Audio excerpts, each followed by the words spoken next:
And all my great-grandpa can think about is that cow and that clown. And what had happened, or more specifically what had not happened, or what had happened that wasn't supposed to happen. And he just kept thinking about them, and that cow was just in his mind. And there was this great aerial act that he really enjoyed. He enjoyed the aerial act, but he said he was a little obsessed with the clown and the cow. And the circus went on, and then about 25 minutes later, my great-grandpa said that the ringmaster came out at the end of a really, really good elephant act. And he said, "Ladies and gentlemen, Bobo and Latania!" And out walked the sad clown, pulling the cow by the rope, and slowly, they walked out to the center ring. And now my great-grandpa was like, "Oh my God, this is going to be amazing. They're going to do something amazing." He knew they were, because he couldn't stop thinking about them. And they stood there and did nothing. Again. And now my great-grandpa was thinking, it's really weird that people aren't booing and throwing things.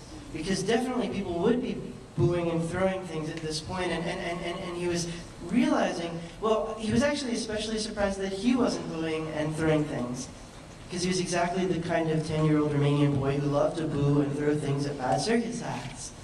But he was especially amazed at the fact that not only were people not booing and throwing things, but he was glad that they weren't booing or blowing things, because he kind of realized he really liked that cow, and he really liked that clown, and still they did nothing, which was starting to make him feel all kinds of strange things and kind of nervous, when suddenly the clown gestured to the cow, bowed, and they walked off.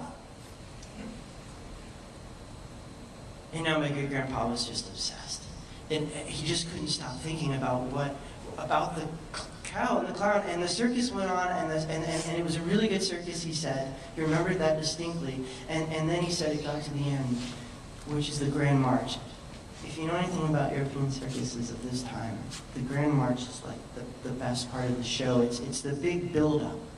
All the performers that you've seen and loved all night long get down on the ring, all the animals, all the musicians, and they make this huge circle, and they whip up this giant ruckus, because the whole thing is leading up to the best act that the circus has got.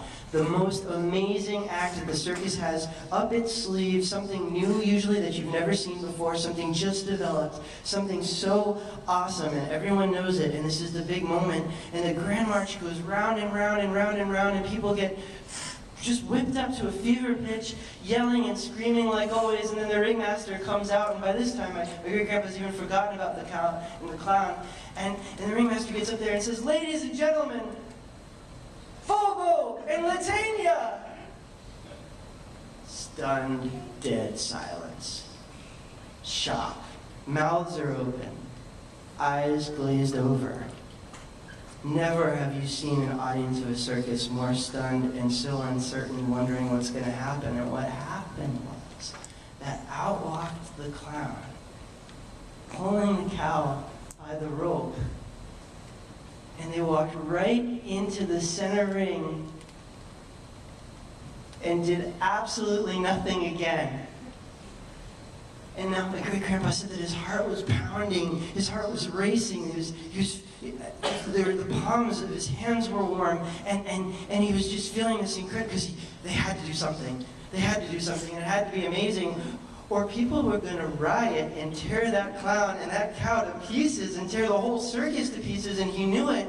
And he realized that he really, really didn't want that to happen, because it was just welling up in his chest, and he didn't want anything bad to happen to that clown and that cow ever, because he kind of loved that cow, and he kind of loved that clown, and he realized he was ready to stand up and fight off the entire audience to a man to protect that clown and that cow, and he turned around ready to fight them all off, and he saw the exact same emotion mirrored in the faces of everyone around him.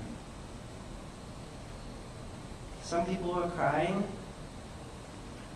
and some people were laughing, and some people started to cheer and to yell and to clap so hard, and my great-grandfather looked down at his hands and he realized that he was clapping, and people began to yell and scream and stomp, and they didn't let that clown and that cow go for 25 minutes. They just screamed and applauded and cried. And my great-grandpa remembered that his whole life.